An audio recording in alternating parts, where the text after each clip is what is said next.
Hi guys, it's Heather. Welcome back. Trying something new here. This is another let's see what episode 2 of TikTok Conspiracy Roulette. What I'm really interested in is love. You might say I'm addicted to love. I wonder if all women feel that way. So the ultra-terrestrials, I'll just tell you. The ultra-terrestrials, I think, have you heard of the P-52s and the P-47s? Do you know what that is?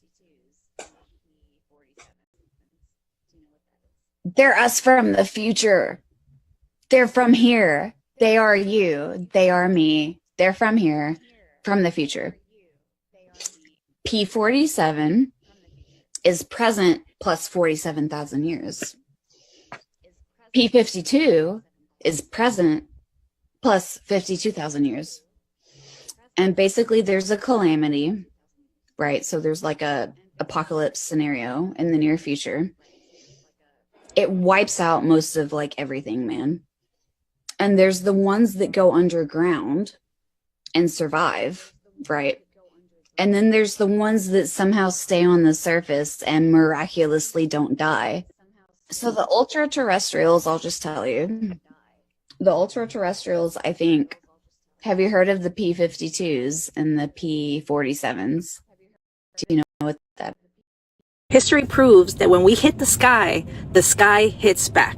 In 1946, Admiral Richard E. Byrd led Operation High Jump to Antarctica with 4,700 men. Upon his return, he gave us a warning. He spoke of a land beyond the poles and craft that could fly from pole to pole with incredible speed. By 1958, the mission shifted to mapping the layers of the sky. The U.S. launched Operation Argus. They discovered the Van Allen belts. They proved that the sky could hold an artificial shell of radiation. On July 9th, 1962, the military tried to punch through. The U.S. launched Starfish Prime, a 1.4 megaton nuke, 250 miles straight up.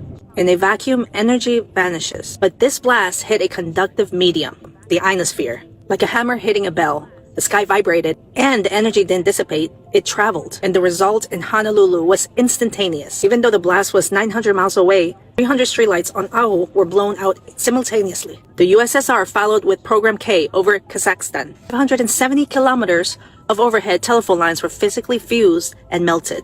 They were the results of hitting the conductive medium. By the 1970s, the military stopped using nukes. NASA and the Max Planck Institute released barium clouds into the upper atmosphere. Instead of drifting as smoke in a vacuum, the clouds instantly snapped into place, forming a perfect geometric bars. We were looking at the wires of our world. The barium ions aligned with the magnetic flood tubes, lighting up the invisible lattice of the sky like a neon sign. Look at the sun. Those God rays diverge from a local point. NASA technical note D1411 details how the atmosphere acts as a refractive lens. This suggests the sun we see is a focal point. And look at the moon through a telescope. The craters are perfectly circular. The shield protects us from meteors. These aren't impact sites. They are anodic pits. The Antarctic Treaty, signed in 1959, right as the shell test began, because Antarctica is the ground terminal. The magnetic wires we lit up with barium all led to the poles. In 1962, the world superpowers didn't just stop space testing. They immediately signed the Partial Test Ban Treaty, permanently banning nuclear explosions in the atmosphere and under the water. They didn't stop because they found peace. They stopped because they finally realized that if you keep hitting the ceiling, eventually you'll bring the whole house down. History proves that when we hit the sky, there are people that believe that CERN opened up multiple portals, and this is the reason why they're seeing things that they've never seen before. And I know this sounds crazy, but hear me out. It's a man saying that a tree in his front yard just appeared out of nowhere. But the crazy thing about this tree, it's identical to the tree that's next to it. Mind you, this man is saying that every day since he spotted this new tree, the tree is moving closer to his house. Oh, y'all don't believe me, right? Look at this shit. Alright, listen to this guy. Something's fucking fishy around here and I don't like it. This tree, I know. I know this tree well. This fucking thing, that thing is not real. That's not a real fucking tree. It's not in any of my childhood photos, and it doesn't even show up on Google Maps. On top of that, I feel like it's been getting closer to me. I fucking went out there the other night and measured it 377 feet away from me. I measured it this morning. 345 feet away from me, and the motherfucker's getting closer. Now, you know what I always say, the simulation is simulating. But this isn't the only person that's going on with. I jumped down a rabbit hole, and there are multiple people saying that these kind of situations are happening. People are seeing doppelgangers. People are seeing items in their house that they know they only had one of, now they have multiple. Mind you, I jumped deeper down a rabbit hole, and there is somebody saying that everything that this man is saying is true. What's really going on? I'm out. What's really going on? I'm out. It's funny because it's actually been happening to me about the items, that duplicates, because all of a sudden I have two broken versions of the same computer, which I only had one, and I'm in a third. I took the liberty of writing down the 11 scientists and engineers who've either gone missing or been found dead under mysterious circumstances in the United States over the past 2 years, and I have it right here. Number 1, Amy Eskridge. She was found dead in June 2022. She was the one who came out and said she was being targeted and followed and then was found dead not long later. She was researching anti-gravity propulsion systems and electrostatic propulsion systems. Number 2, Michael David Hicks. He was found dead in July 2023. He was researching Earth-space observation systems, so things like near-Earth objects and comets. Number 3, Frank Maywald. He was found dead in July 2024.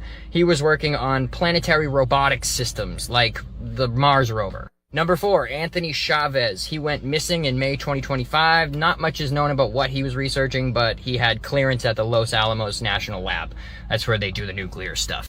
Number 5, Monica Reza went missing in June 2025. She was working on orbital communication systems. Number 6, Melissa Casillas went missing June 2025. Again, not much is known about what she was researching, but she did have very high security clearance at Los Alamos National Lab. Number 7, Steven Garcia went missing August 2025. I took the liberty of writing down. Steven Garcia went missing August 2025. I took the liberty of writing down. I can't wait until somebody finds out the actual truth. I'm a conspiracy theorist, but you don't have to be one to find this weird. Do you know what Cabbage Patch dolls are? They were marketed as a fantasy, babies grown in a field complete with their own birth certificate, like you were adopting your own child. But what if these dolls were based on a real event that we didn't learn about in history class? In the 1800s and the early 1900s, we saw hundreds of thousands of orphan children being sent out on trains and even shipped through the mail.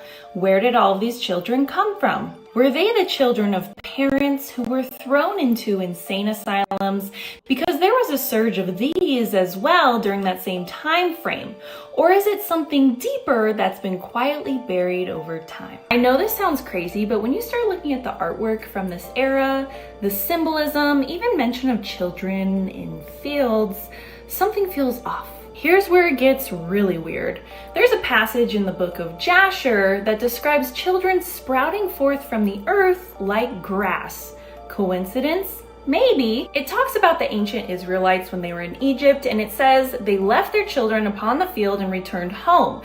Elohim ordered his earth to receive them, which the earth opened up its mouth and vomited them forth, and they sprouted forth from the city like the herb of the earth and the grass of the forest. The ancient Egyptians tried plowing the field, but they were unable to hurt the infants. It does make you wonder why certain ideas show up through time and then get reshaped into something harmless like a children's toy. Of course,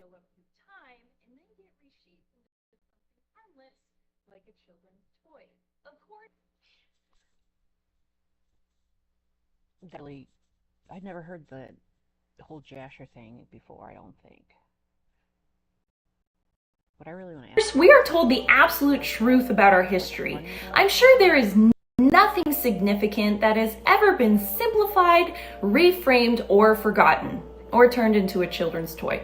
But I don't know. Let me know what you think.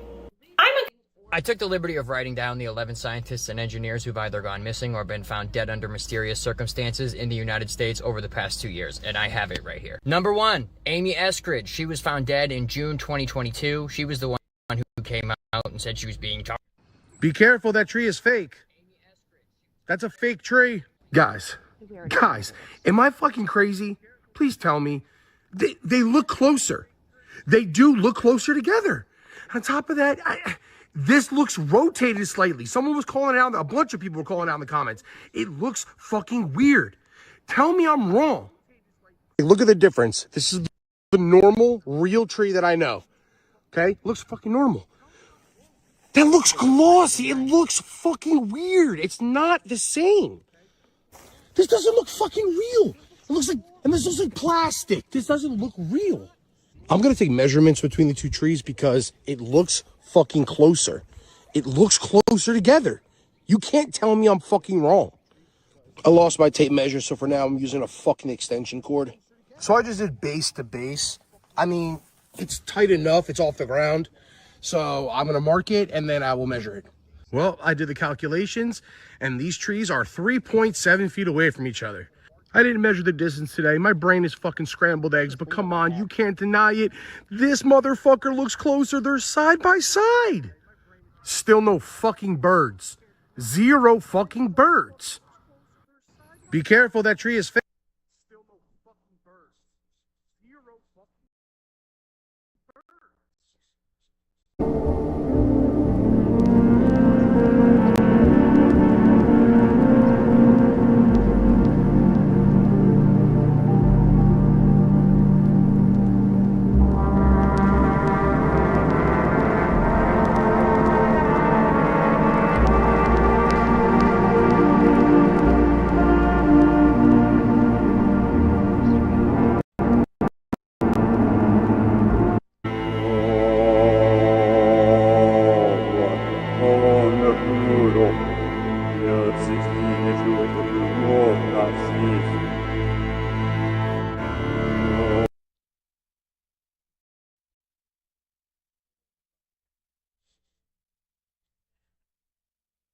I'm gonna try to pause it here.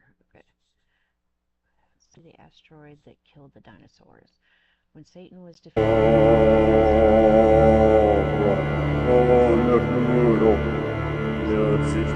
killed the dinosaurs. No, I ain't married to the money. I ain't never let it go, baby. It's so up from the big bad dog.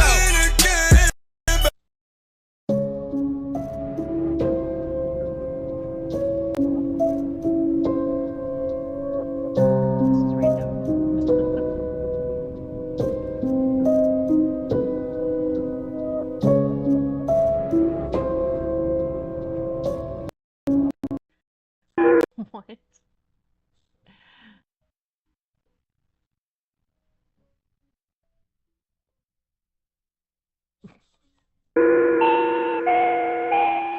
There's little elves in there. You can pause it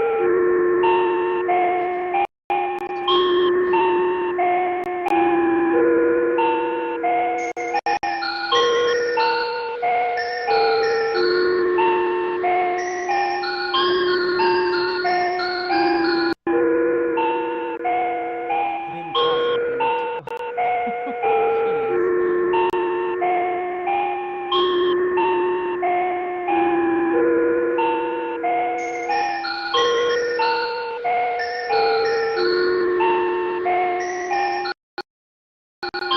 There is a Titanic conspiracy theory that is absolutely unhinged. Get your tinfoil hats on. 3 of the wealthiest men in America boarded Titanic in April 1912. All 3 died. 20 months later, the United States Federal Reserve was signed into law, fundamentally restructuring the entire American banking system. Coincidence? Some say not. Let's get into it. There were a lot of VIPs on Titanic. Benjamin Guggenheim, the American mining magnate, Isidore and Ida Strauss, the owners of Macy's,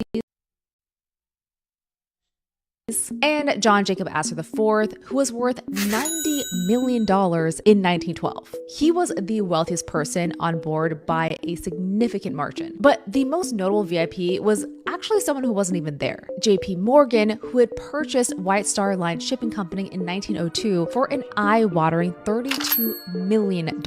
He was scheduled to set sail on Titanic but canceled last minute due to being sick. So between Astor, Strauss, and Guggenheim, three men representing an almost unimaginable concentration of old money, power, and influence went down with the ship, while JP Morgan was staying alive. Okay, so here's a conspiracy theory. Astor, Strauss, and Guggenheim were allegedly opposed to creating a central bank in America and had the power and influence to block it. The theory goes that their deaths conveniently cleared the path for the Federal Reserve to become law. But the thing is, the Federal Reserve didn't just appear out of thin air in 1913. Its framework was quietly drafted 2 years before Titanic ever set sail, at a now famous secret meeting on Jekyll Island, Georgia in November 1910.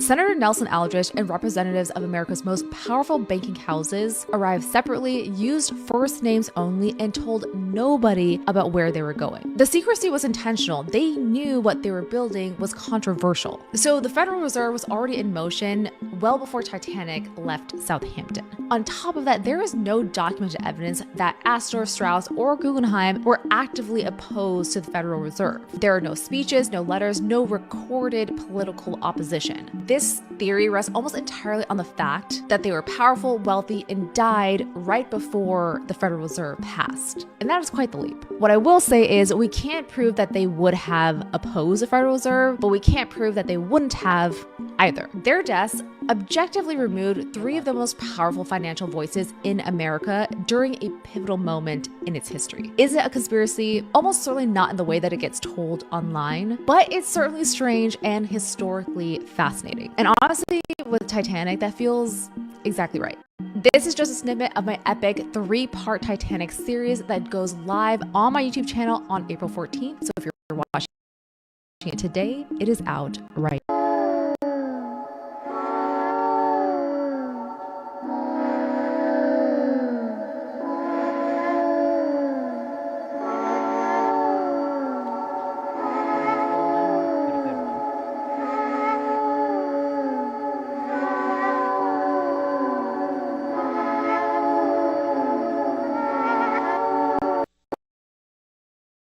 What if the conspiracy is back when America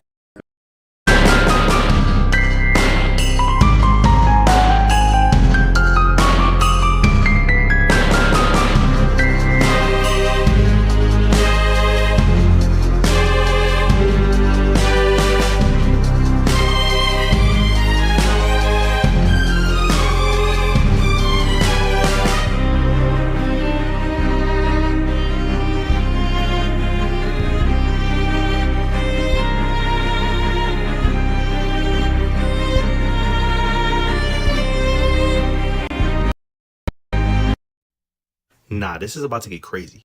You guys remember how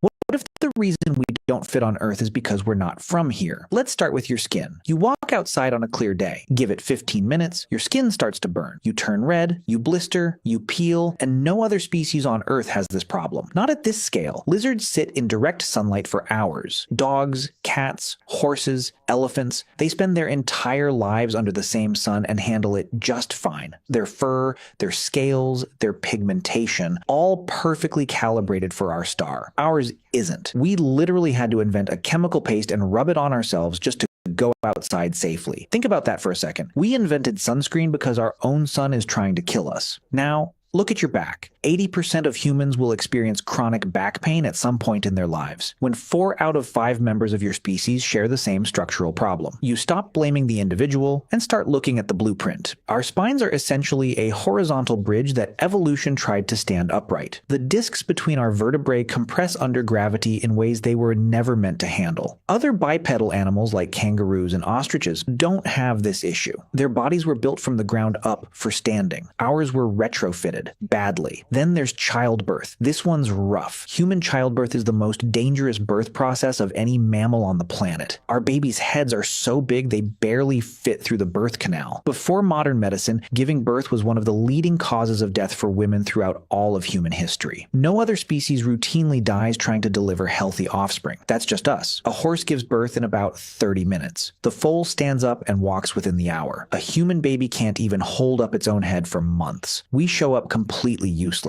dependent on others for years, more helpless than any other animal that has ever existed on this planet. And then there are allergies. Your immune system has one job: protect you. But in humans, this system regularly goes to war against things that are completely harmless. Pollen, peanuts, dust, cat hair, shellfish. About 30% of the global population has allergies. Your own defense system is attacking the air you breathe and the food you eat. Either evolution made a serious mistake, or your body is calibrated for somewhere else entirely. But the strangest part isn't physical. It's in your head. No other animal on Earth knows it's going to die. Dogs don't lie awake wondering what happens after death. Dolphins don't have existential crises. Elephants don't build religions to cope with the terror of mortality. But we do. All of us. We are the only species walking around with the full awareness that one day we'll stop existing. And instead of just dealing with it, we've spent our entire history trying to solve it. We build temples, we write philosophies, we create entire civilizations organized around the question of what happens when we die. Why would evolution do this to us? Seriously, what survival advantage does existential dread provide? For most of human history, this awareness has driven people to despair, to madness, to war. It feels like a feature you'd find in a species that's out of place, conscious enough to sense something is wrong, but unable to figure out what. And then there's the one that's hardest to explain away. Every species on this planet exists in some kind of balance with its ecosystem. Predators keep prey in check. Prey keeps plant life in check. Decomposers recycle nutrients back into the soil. It's a closed loop. Everybody plays their part, except us.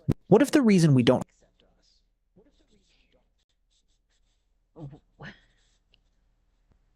Well, we know that childbirth is painful because of Eve and her sin. But maybe I'm an alien. That's why my back's so bad. We have the reason right there. This is in Arizona? This is in Arizona. And this really rich guy, he's a, what is it? He's a Rothschild. A Rothschild. He bought this town of Felicity and named it after his wife, Felicity. Wait, is this real? Who we think we ran into. Can we make sure that this is real? We visited it. Go for tours of this place. Oh, we did a tour. We did a tour. Horrifying. Why? They tried to get us in the center of the pyramid, in the center of the thing, put our foot in the middle, save this thing and make a wish and then sign a contract. And I was like, and we were like, I'm not doing that. And she was like, well, it's the only part of the tour you have to do. And they go, to do the tour. And that's when we said, we don't want to do the tour anymore. We're going to leave. And she was pissed. And then they said, she goes, this right here is the center of the world. This is in Arizona.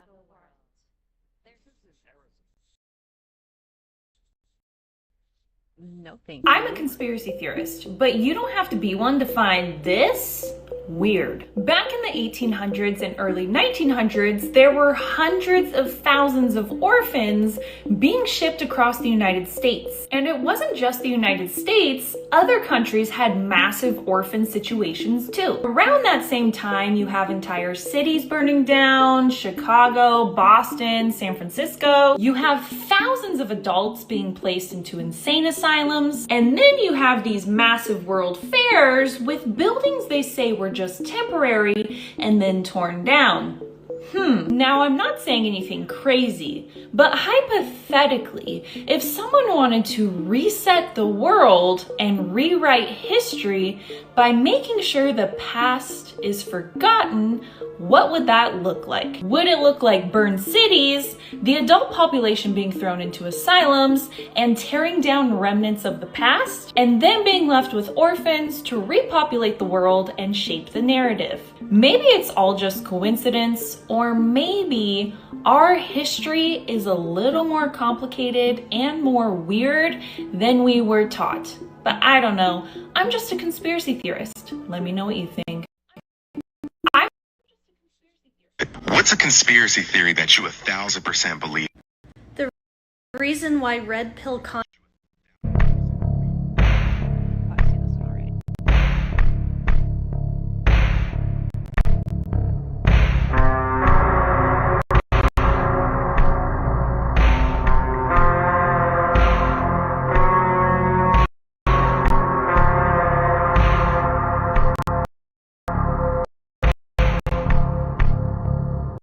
case of Sandra Bland is one of the most impactful and downright creepy cases in the history of this country. So Sandra Bland was a 28-year-old civil rights activist from Illinois. While in Waller County, Texas, she was pulled over for a very minor traffic infraction. Things escalated and got out of hand super quickly. I just want you to take a quick watch of this video. You okay?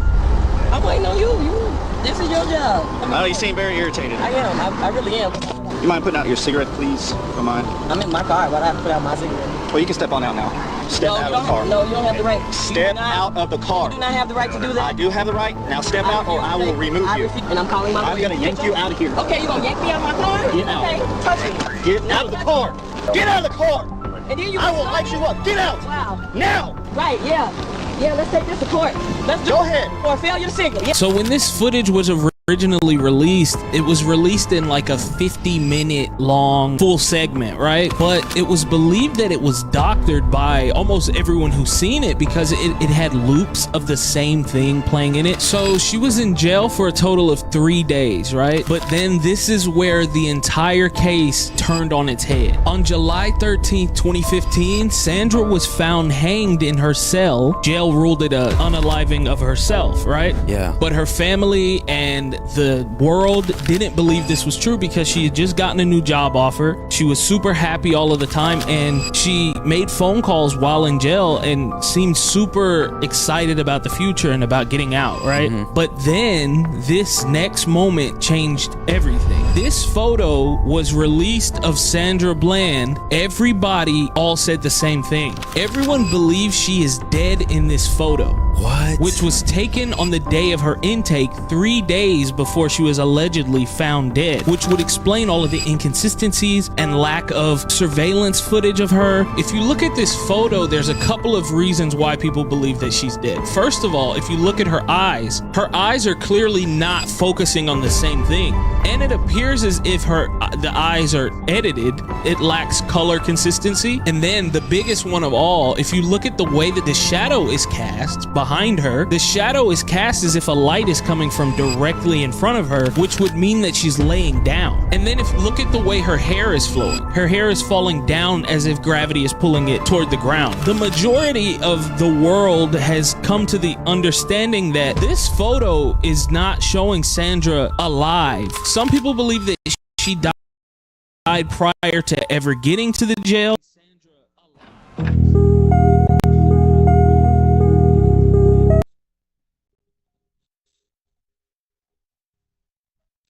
He's got to slow down. Placed by a doppelganger named Melissa. Style.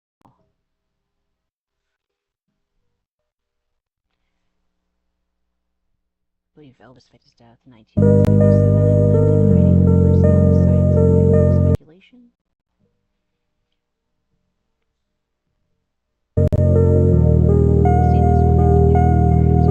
Katy Perry.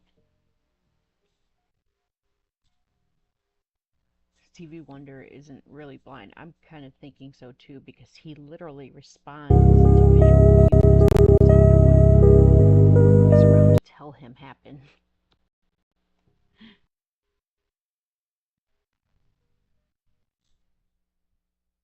Secret daughter in her teens and passed her home as her sister. This theory is widely debunked but persists among fans.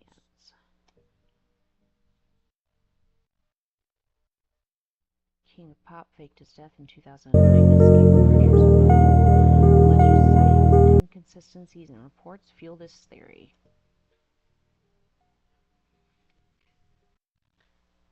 Keanu Reeves is reportedly spending his ageless appearance in a historical documentary presented. Let's see that first one again. The Beatles' Paul McCartney died in a car crash in 1966 and was replaced by a lookalike. Clues are said to be hidden in Beatles songs and album covers.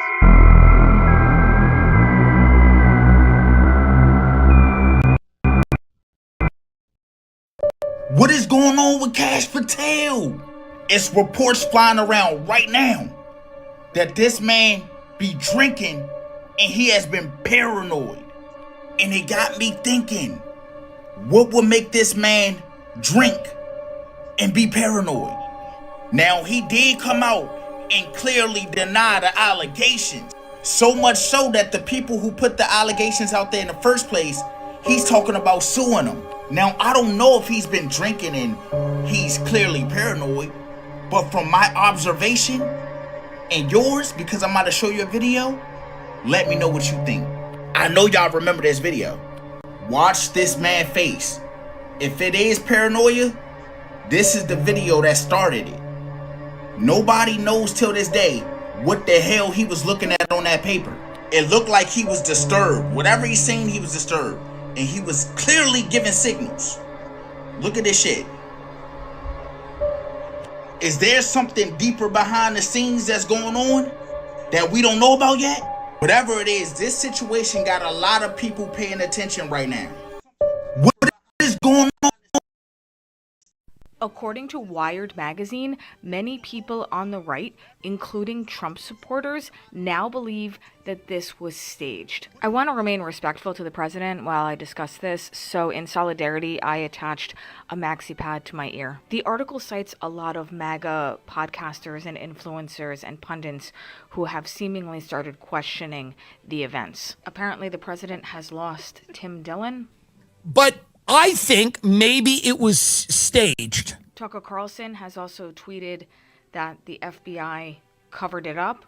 He also has recently said that he thought that Israel was involved, and that is a sentiment also echoed by Candace Owens. Emerald Robinson, who was a broadcaster for OAN and Newsmax, she includes the Butler rally in a list of conspiracies that she blames on the FBI. A woman named Trisha Hope, who is a GOP national delegate from Texas, recently tweeted out like a whole fucking dissertation, which I'm not going to bore you with, but she ended it by saying, if you cannot look at this story and use critical thinking skills and have at least some questions, you are part of the problem and we need you to snap out of it. These people are going to be so mad when they learn about the Epstein files. But anyway, according to the article, this MAGA skepticism about the events in Butler, Pennsylvania really sort of picked up steam after the Joe Kent interview with Tucker Carlson. For those of you who don't know who Joe Kent is, he resigned his position as director of the U.S. National Counterterrorism Center, and he did this very publicly. He penned an open letter to Donald Trump in opposition to the Iran war, yada yada. Okay, during the interview, Tucker Carlson and Joe Kent discussed the failure of the Trump administration to provide more details about the Pennsylvania shooter. Kent claimed, without providing any evidence, that investigations into the shooting had been shut down before they were finished. Okay, all of that being said, even if all of these MAGA influencers are starting to question the narrative, there is another part of the article that I think is very, very important. There's a QAnon influencer on Telegram with 100,000 followers, and he asked his audience, how does everyone feel about the narrative surrounding the Butler assassination attempt on Trump? The overwhelming majority of the hundreds of replies, almost all of whom remain Trump supporters, said that they believed the incident had been staged and that the truth may never come out, which means these people believe Donald Trump staged an assassination attempt which got 2 innocent people killed, I guess to garner sympathy, right, and increase his chances of being reelected. And that's not a deal breaker for them. They went from saying God spared him on that day because he's the chosen one, to now saying, yeah, he probably killed 2 innocent people for a photo op. So what? Because that's how cults work. It doesn't matter what President Miracle Ear says or does. They just know that President Miracle Ear is always right. According to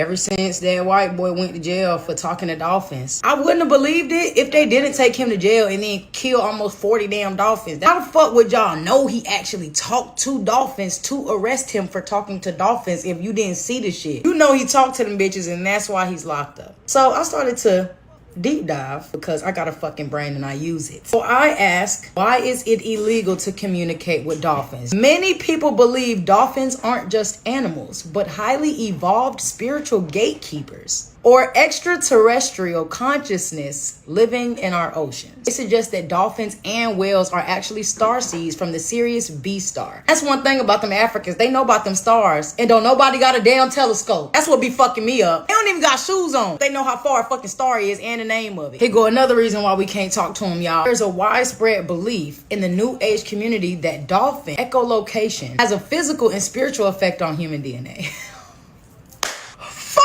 Some esoteric historians, esoteric means only like a specific group of people know this knowledge. Esoteric historians believe dolphins are the descendants or spiritual successors of a lost civilization of Lemuria. Lemurians were supposedly highly telepathic and lived in total harmony with nature. Fuck these guys. As their continent sank, they transferred their consciousness into the kingdom of the dolphins and whales to preserve their wisdom until humanity was evolved enough to communicate again. Evolved enough? How the fuck we supposed to evolve when they got us on Chat GPT? We're not gonna evolve because guess what, dolphins? They doing shit to our mind. They got us drinking fluoride every fucking day, calcifying our pineal gland. They fucking us up, so we can't click with y'all. We can't click and do all the clicking and do all that cool shit and all that. We'll go to jail, we talk to y'all. And I ask, why do they use dolphins to help women give birth to a baby? Scanning. The most common belief is that dolphins use their echolocation or their sonar to scan the mother and the unborn baby. Believers say dolphins are naturally attracted to high frequency vibrations of the fetal heartbeat. If a pregnant lady get in the ocean and dolphins start swarming her ass, that's them dolphins baby now. They the daddy now. They claim the dolphin sonar can detect complications or even help retune the baby's nervous system during the stress of labor. Motherfuckers. And before I close out, I just want y'all to know that dolphins are essentially the aliens of the ocean. Their intelligence is so sophisticated and different from ours, many scientists argue that they should legally be classified as non-human persons. Long live Gerald, man. Free that white man. Them motherfuckers stole him and they did make him build fucking condo. Every single Gerald.